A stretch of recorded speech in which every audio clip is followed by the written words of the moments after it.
그 지저스 팔로워 5번째 시간, 예수님의 섬김입니다. 섬김. 신앙생활 하면서 교회 안에서 가장 오해되는 말 중 하나가 섬김이 아닐까, 그런 생각을 해보게 됩니다. 섬김이란 말은 국어사전에서 보면은 우러러 또 받들다, 공경하다, 이렇게 국어사전의 의미는 담아 있습니다. 우리 문화는 과거로 우리 선조들로부터, 그리고 우리 윗세대에서는 이 군사부 일체라 하는 그런 어떤 유교 교육을 받았던 시대가 있었습니다. 그래서 왕과 또 스승과 아버지는 일체다. 우리가 그들에게 은혜를 입었으니 그분들을 공경하고 또 충성을 다해야 한다, 섬겨야 된다, 이런 의미 아니겠습니까? 이런 어떤 전제군주 시대의 사상이 이 교회 안에까지 들어왔습니다. 그래서 교회 안에 들어와서 어떻게 됐냐면은, 목사는 스승이기 때문에 왕과 같이, 스승과 같이, 부모와 같이 섬김을 받아야 된다는 그런 논리가 교회 안에서 자리 잡게 되는 거죠. 그래서 40대 목사가 70대, 80대 장로님에게 목사가 영적 아버지입니다, 이렇게 당당하게 말할 수 있는 그런 문화가 우리 안에는 있었던 것 또한 사실입니다. 몇 년 전에 제가 어떤 목사님의 이임식, 은퇴하시는 이임식에, 그리고 새로 취임하는 목사님 취임식에 행사에 참석한 적이 있었습니다. 여러분, 목사님이 한평생 한 교회를 섬긴다는 것은 참으로 복된 일이죠. 그래서 그 이임식을 아주 그냥 성대하게 많은 분들을 초청해서 하는 것은 너무 좋은 일 아니겠습니까? 그런데 돌아보면은요, 여러분, 목사만 교회에서 수고할 거예요? 아니잖아요. 성도도 또 한평생 교회를 섬기면서, 헌금하면서, 헌신하면서, 봉사하면서, 수고하면서 섬기는 거 아니겠습니까? 제가 말씀을 준비하면서 곰곰이 생각을 해봤습니다. 자, 목사님 한평생 교회에서 잘 섬겼다고 많이 축하받고 칭송을 받는데, 바꿔서 한번 생각해 보십시다. 한평생 한 교회를 섬긴 우리 장로님이 있다고 생각하십시다. 예를 들어서 그 장로님은 평생 동안 한 교회만 섬겼어요. 그리고 한 목사님의 설교만 들었어요. 그리고 한 목사님의 그 어조와 사상을 평생 동안 설교를 들으면서 그 교회에서 살았다는 거죠. 여러분, 이게 쉬울까요? 여러분, 매주 똑같은 설교만 듣는다는 게 쉬울까요? 여러분, 매주 똑같은 사상을 가진 목사님의 말씀만 듣는 것이 쉬울까요? 그런 의미에서 목사인 저부터 해서 맨날 같은 설교만 듣는 교우들의 아픔도 조금 이해해야 되지 않을까요? 얼마나 힘들까요? 그런데 목사는 늘 스스로에게 도취되어서 나는 잘한다고 생각을 하죠.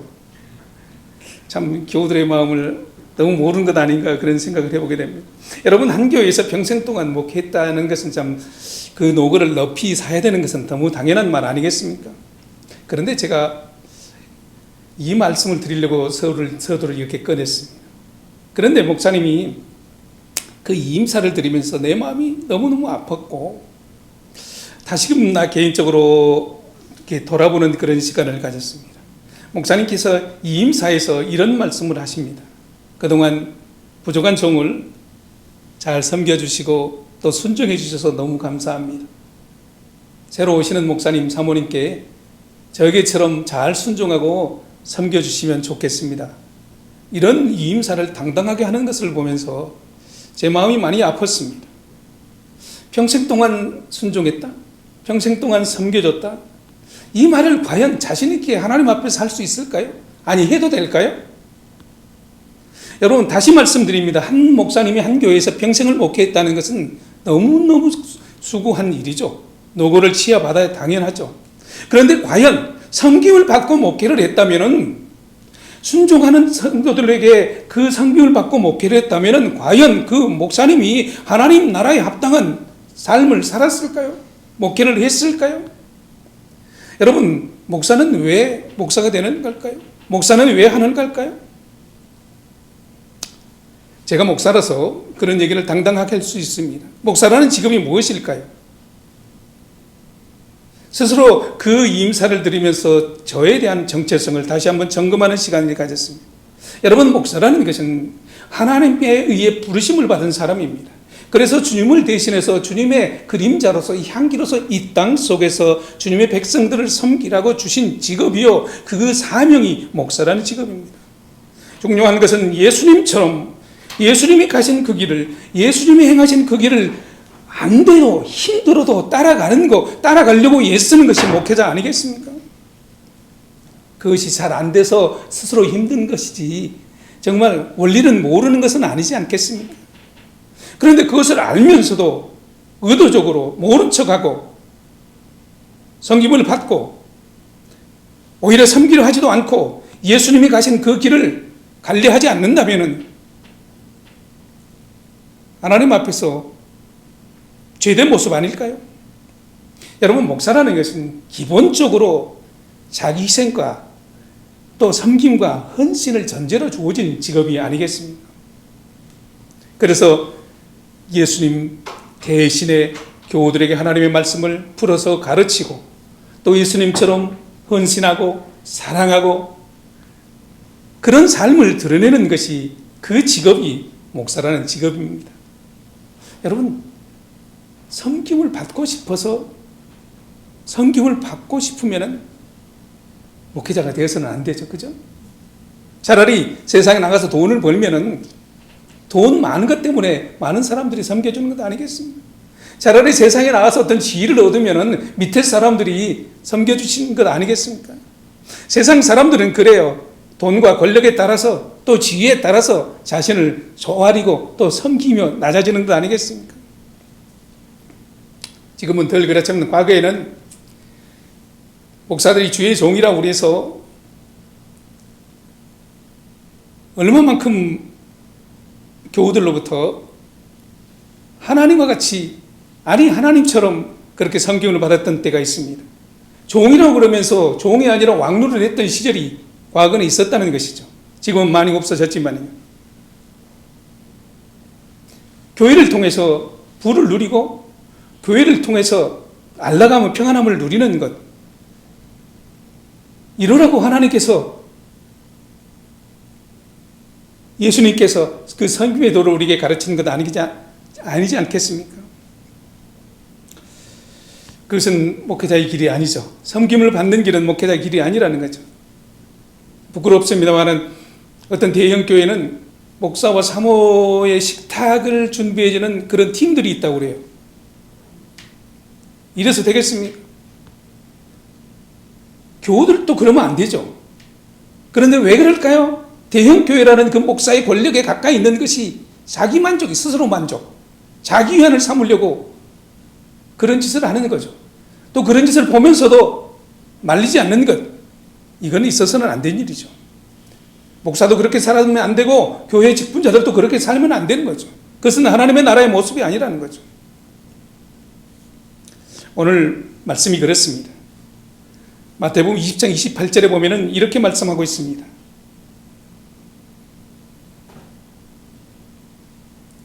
(20장 28절) 제가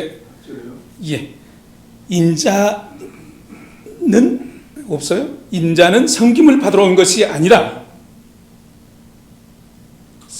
섬기러 왔으며 많은 사람을 위하여 자기 목숨을 대속물로 주러 왔다. 예수님께서 그렇게 말씀하셨습니다. 왕이신 하나님, 창조신 하나님께서 직접 그렇게 말씀하죠. 내가 온 것은 섬기려 함이 아니라 섬기러 왔다. 내가 온 것은 너희를 위해서 내 생명을 주러 왔다. 이것이 우리 예수님의 뜻입니다.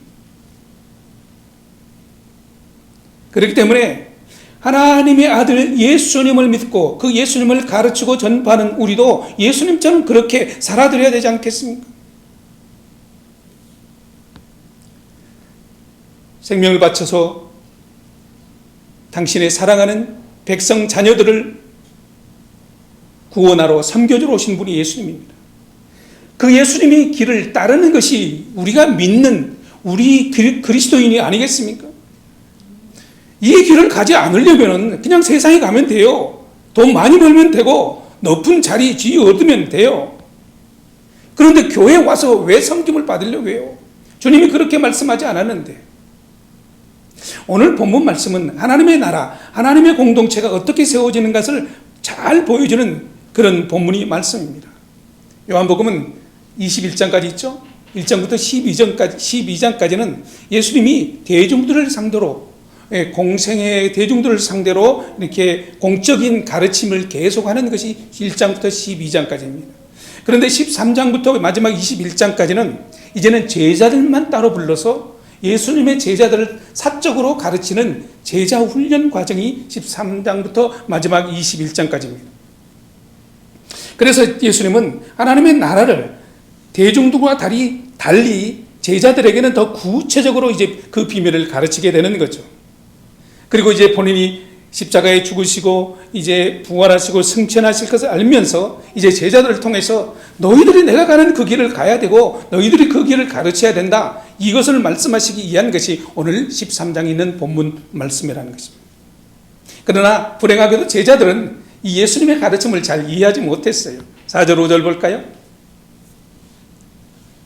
저녁 잡수시던 자리에서 일어나 겉옷을 벗고 수건을 가져다가 허리에 두르시고 이에 대하여 물을 떠서 제자들의 발을 씻으시고 그 두르신 수건으로 닦기를 시작하여. 우리가 잘 아는 것처럼 고대 근동에서는 이 손님 대접하기를 아주 정말 무엇보다도 열심으로 했습니다. 그것이 그의 문화였고 그것이 자존심이었기 때문에. 특별히 손님을 어떻게 대접하냐면은 샌들을 신고 사막길을 걷는 손님들에게는 발을 씻겨주는 것이죠. 그런데 발을 누가 시키냐면은 아이들이 시키는 거죠. 그러니까 이 일은 그 문화 속에서 누구나 있었습니다. 손님들을 공경하고 또 대접하는 일은 좋은 일 아니겠습니까? 우리 예수님도 그것을 잘 알고 계셨어요. 13절에 너희가 나를 선생이라 주라 너희 말이 옳도다. 이 말은 무슨 말? 너희가 선생을 대접하는 것처럼 주인을 대접하는 것처럼 내가 당연히 대접을 받아야 하는 것은 이 세상의 원리고 이치고 옳은 일이다, 바른 일이다, 이렇게 나도 그것을 잘 안다, 그렇게 예수님께서 말씀하신 13절 아니겠습니까? 그럼에도 불구하고 우리 예수님은 그렇게 살지 않으셨어요. 세상 이치와 논리와 세상의 옳음에 따라서 살지 않았다는 거죠. 어떻게 살았어요? 예수님께서 친히 제자들의 발을 씻어 주셨다는 것입니다. 그런데 말입니다, 여러분, 이 대목에서 우리는 한번 좀 생각해 볼 필요가 있습니다. 왜 제자들은 세상 이치와 논리에 맞지 않게 선생이 제자들의 발을 씻어줌에도 불구하고 그 제자들은 가만히 있었을까요? 누구든지 나서서 선생님 이러면 안 됩니다, 이것은 세상 이치가 아닙니다, 세상 예의도 아닙니다, 도덕도 아닙니다, 세상은 그런 것이 아닙니다, 이렇게 말하는 제자들은 없었다는 것이죠. 왜 이렇게 말하지 않았을까요? 본문에 보면은 베드로까지 오기 전에 예수님께서 몇 명의 제자들의 발을 씻었다고 나오고 있습니다. 그러니까 우리가 잘 아는 것처럼 일반 세상의 문화에서는 제자들이 선생이 발을 씻어줘야 되는데 선생이 제자들의 발을 씻어줌에도 불구하고 그들은 아무 다른 반응을 하지 않았다는 것입니다. 저는 본문을 연구하면서 이것을 고민하게 됐습니다. 왜 그랬을까? 그런데 그 이유를 다른 복음서에서 찾았습니다. 사복음서 중에서 누가복음만 이 내용을 그렇게 기록하고 있습니다. 22장 24절입니다. 또 그들 사이에 그중 누가 크냐 하는 다툼이 난지라. 똑같은 배경인데 누가복음에는 이제 제자들이 서로 경쟁에서 누가 더 제일이냐, 누가 더 그 베드로처럼 수석 제자냐, 이렇게 그런 다툼이 있었다는 것이죠. 그런 이후에 이제 요한복음에 보면은 예수님께서 제자들의 발을 씻어주는 거죠.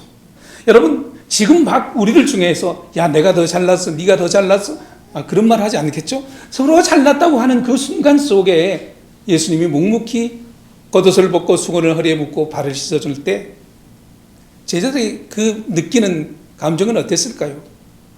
난감하기도 하고 부끄럽기도 하고 그러지 않겠습니까? 그럼에도 불구하고 그 발을 씻은 제자들은 선생님 안 됩니다, 내가 선생님의 발을 씻겠습니다 하고 나서지 않았다는 거죠. 왜 그랬을까요? 저는 그렇게 유추해 봅니다. 바로 직전에 제자들끼리 서로 누가 크냐 그렇게 다툼이 일어났는데 이 와중에 예수님이 자기들의 발을 씻기는 것을 보면서 그들은 스스로 생각했을 겁니다. 야, 예수님이 저렇게 발을 씻고 있는데 저 막내 요한이 가서 좀 나서서 내가 씻겠습니다 하면 좋을 텐데 저 막내가 가만히 있네. 서로 떠밀고 있다는 거죠. 또 누가는 그래도 내가 의사인데 내가 공부도 많이 했는데 내가 뭐 저 어부들하고 비교해서 내가 발을 씻어주기는 좀 그렇지 않아? 누가는 이렇게 스스로 그렇게 생각하고 있었을지 모릅니다. 마태는 어쨌을까요? 야, 그래도 이들 중에서 내가 나이가 제일 많은데 내가 어찌 나보다 나이 어린 애들 두고 뭐 예수님 선생님 하지 마십시오 내가 하겠습니다. 나서기는 아닐 거라고 생각하는 거죠. 서로. 아, 나는 아닌 것 같다고. 내가 먼저 가서 선생님 내가 하겠습니다 하고 나서는 이들이 없었다는 거죠. 이것은 우리가 그 장면을 상상해 보면은 이 제자들끼리 지금 서로 치열한 지금 눈치 싸움을 하고 있는 겁니다. 네가 하면 좋겠는데 나는 아닌데 네가 하면 좋겠는데 그런 눈치 싸움을 한다는 거죠. 선생님 앞에 내가 하겠습니다 하는 그 순간에 어떻게 되겠습니까? 그 순간에 제자들 중에서 그 제자는 꼴찌가 되는 거예요. 막내가 되는 거예요. 그렇기 때문에 금방 다툼이 있었기 때문에 알면서도 나서지 못하는 것 아니겠습니까?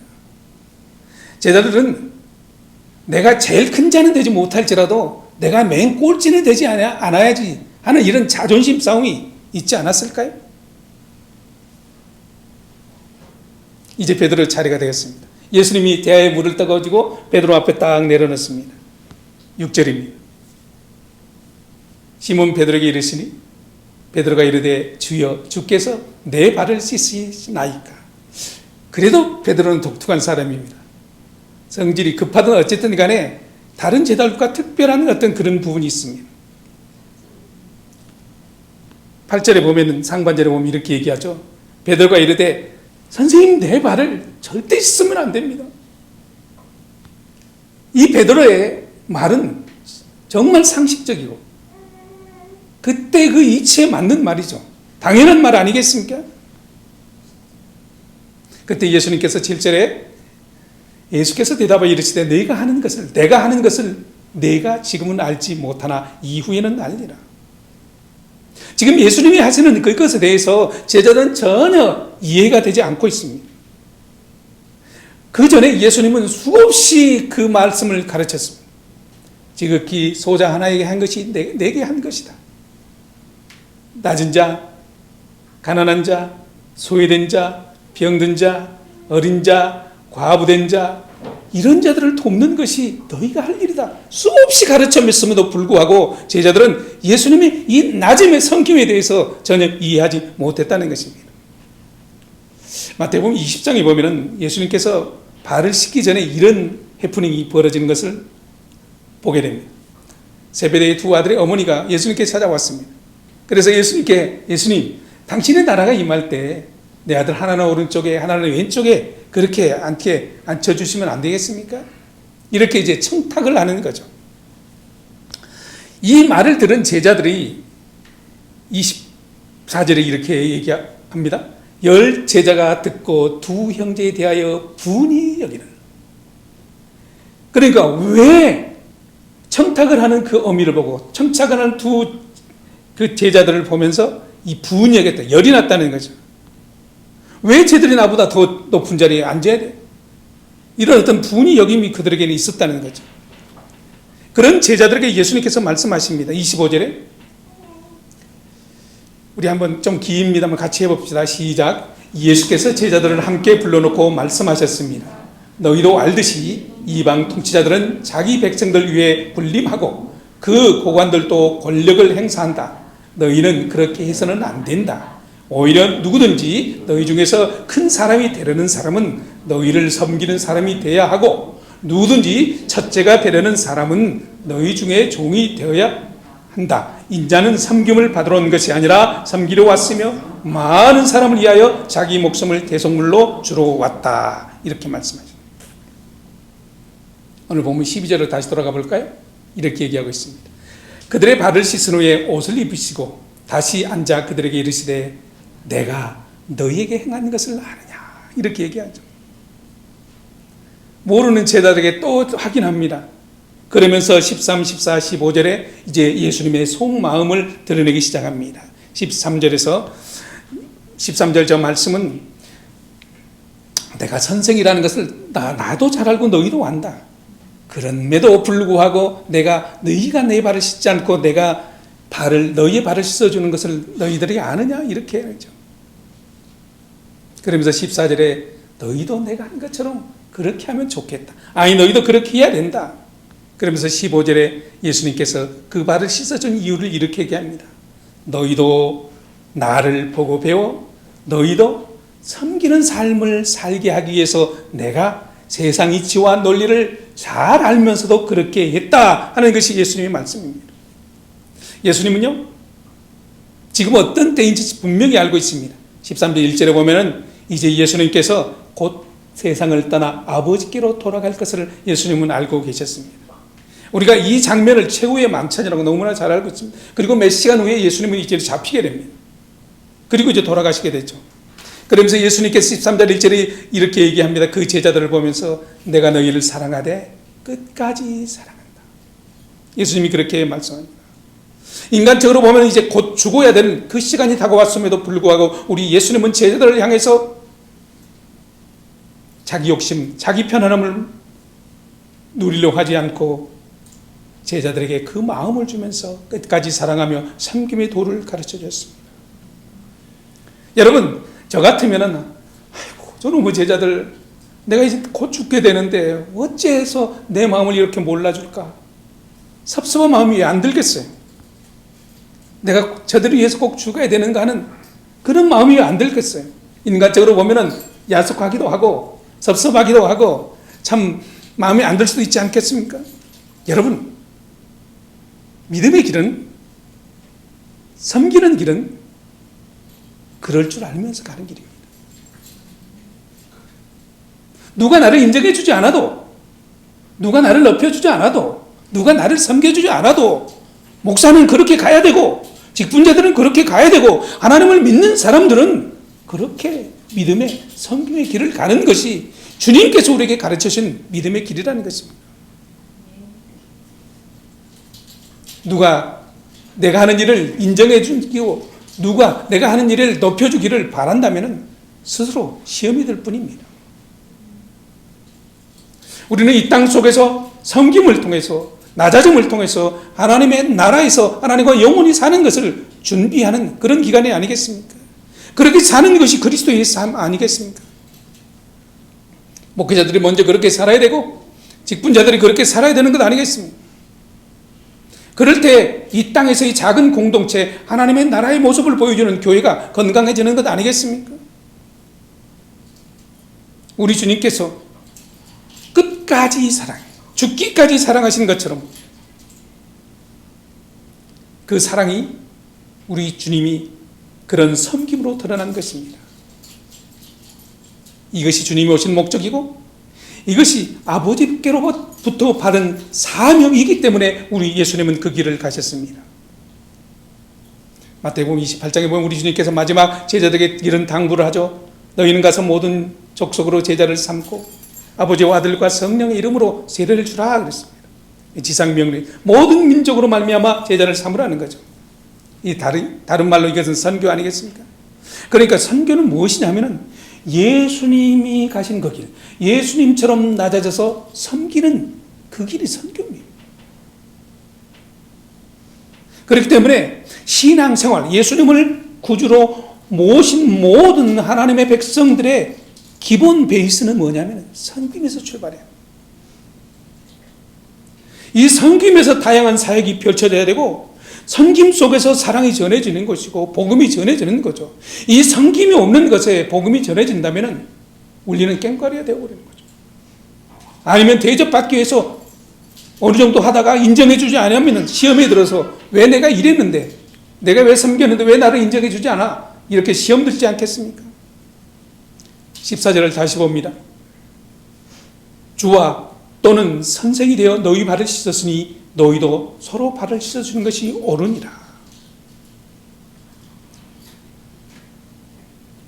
세상과는 다른 모습. 당연히 섬김을 받아야 될 우리 예수님이 그렇게 사지 않았다는 것입니다. 여러분, 편안함을 모르는 사람이 누가 있습니까? 섬김을 받는 자리에 있는 것이 더 좋은지 모르는 사람이 누가 있습니까? 우리 주님도 우리와 같은 육체를 가졌는데 좀 더 편안하고 좀 더 대접을 받고 좀 더 섬김을 받으면 왜 육체적으로 편안한지 왜 모르겠습니까? 그러나 우리 주님은 그렇게 하지 않으셨다는 것입니다. 마태복음 4장에 보면은 사단이 40일을 금식하고 줄여서 힘들어하는 예수님을 찾아와서 산꼭대기까지 올려서 예수님에게 야, 한번 돌아봐라. 네가 나한테 절만하면은 내가 이 세상의 모든 영화와 권세를 너에게 줄 테니까 절 한 번만 딱 해봐라. 배도 고프죠? 힘들죠? 저 같으면 절 했을.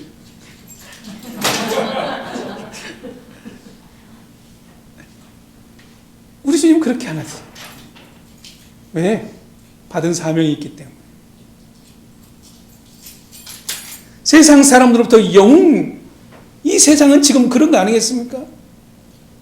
왜 틱톡이나 유튜브나 카카오톡은 아닌가요? 자기를 자랑할까요? 누가 좀 나를 좀 알아봐요. 안 알아주니까 옷도 벗고 나오고 그러잖아요. 나 좀 알아봐. 나 좀 봐달라고. 세상이 그런 거예요. 세상에서 나를 드러내고 싶은 것 아니겠습니까? 그러나 우리 주님은 그렇게 택하지 그런 길을 가지 않았다는 거예요. 하나님 나라는 그런 것입니다. 예수님이 제자들을 발달시키신 것처럼 우리도 그렇게 살기를 기대하셨습니다. 섬기며 살기를 기대했습니다. 너희도 내가 행하는 것처럼 그렇게 하기 위해서 내가 먼저 모범을 선을 보였다는 거죠. 세상은 낮은 자가 높은 자를 섬기는 건 당연한 이치 아니겠습니까? 세상엔 당연히 힘의 논리, 또 돈의 논리, 또 질서의 논리 그대로 살아가는 거 아니겠습니까? 여러분 오해하지 마십시오. 젊은 사람이 어른을 공경하는 것 옳은 일입니다. 좋은 일입니다. 필요한 일입니다. 또 그렇게 해야 됩니다. 그러나 교회 안에서 오히려 반대로 하는 것이 하나님 우리에게 원하시는 거죠. 그래서 교회 안에서는 어린아이들이 가장 먼저 대접을 받아야 되죠. 교회 안에서는 상처받고 힘들어하는, 그리고 우리가 알지 못하는 고통 속에 있는 자들이 먼저 그들이 섬김을 받아야 되는 거 아니겠습니까? 세상 논리로는 하나님의 나라의 논리를 이해하기 참으로 힘듭니다. 그렇기 때문에 우리 예수님은 그 세상 논리를 자기가 본을 보임으로 말미암아 세상 논리를 뒤집어 버렸다는 것입니다. 여러분, 우리는 하나님을 아버지로 예수를 구주로 모시고 하나님의 나라를 기대하며 이 땅 속에서 소망에 살아가는 하나님의 자녀들입니다. 신앙생활의 기본은 섬김이 있습니다. 저와 우리 목사님들이 먼저 섬겨야 되고 직분자들이 좀 더 겸손하게 낮아짐으로 말미암아서 섬김이 없는 어떠한 행위도, 섬김이 없는 어떤 행위도 우리는 깽가리가 되어버려서 그 섬김의 능력과 힘을 잃어버리게 됩니다. 사랑하는 교회 여러분, 한 주간 또 우리에게 삶이 주어질 것입니다. 내게 가장 가까이 있는 것이, 가까이 있는 분이 누굽니까? 남편이요, 아내요, 자녀들입니다. 먼저 더 수고해보지 않겠습니까?